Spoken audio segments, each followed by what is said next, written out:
Geçmiş bu abi de ben iski var. Valla abi de. Ve barana kendi cihat o. Evde ne bile bu içki? Bilmiyorum ki bu alt yapıyor ne de abi istiyor.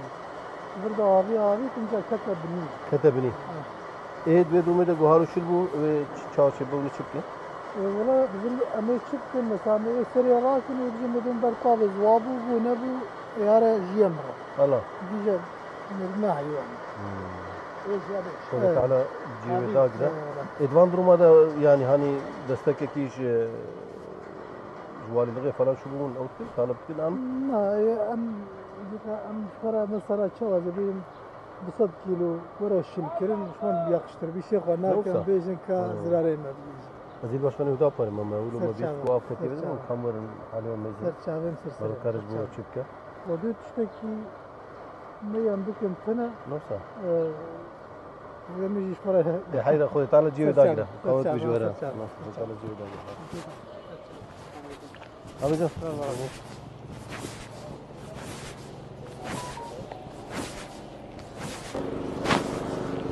Selamun aleyküm قوت بجوره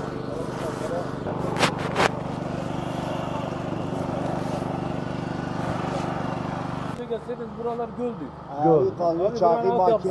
Alt yapısı yetesi değil mi? Çok sıkıntılıdır. Çok en ufak bir yağmurda burası göl oluyor. Bak şimdi bu abiler boşu boşuna masraf ediyor. Bu yağmur yüzünden aktarıyorlar. Aktarmak zorunda. Şimdi bu arpanın hepsini aktarılması lazım. Adamı 10 bin lira söylemiyor. 10 bin lira en az zararı var. Evet. Bir sürü bu arpası yağmurun önünde ağaçta gitti. Kanalizasyona gitti. Yani böyle olmaz ki. Yani burası bölgenin yükünü taşıyor burası. Doğru. Bir su en ufak bir yağmurda tahliye ediliyorsa, gitmiyorsa sıkıntı yani. Girişte de logarlar taşımış. Evet. Girişte de.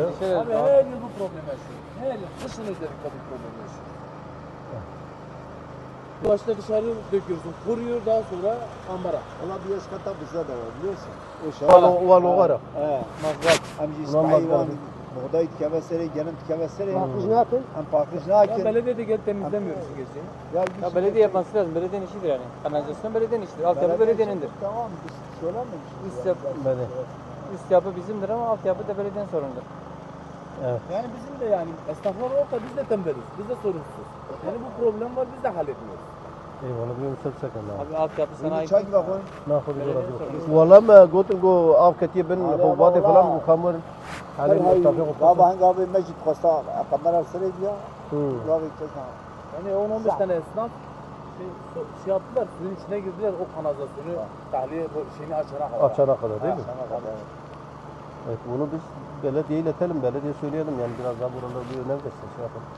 Siz de arayın, sizin yönetiminiz de arasın, biz de söyleyelim. Valla biz arayacağız. Bakasın su gitti ondan sonra biz de sesimizi çıkarız.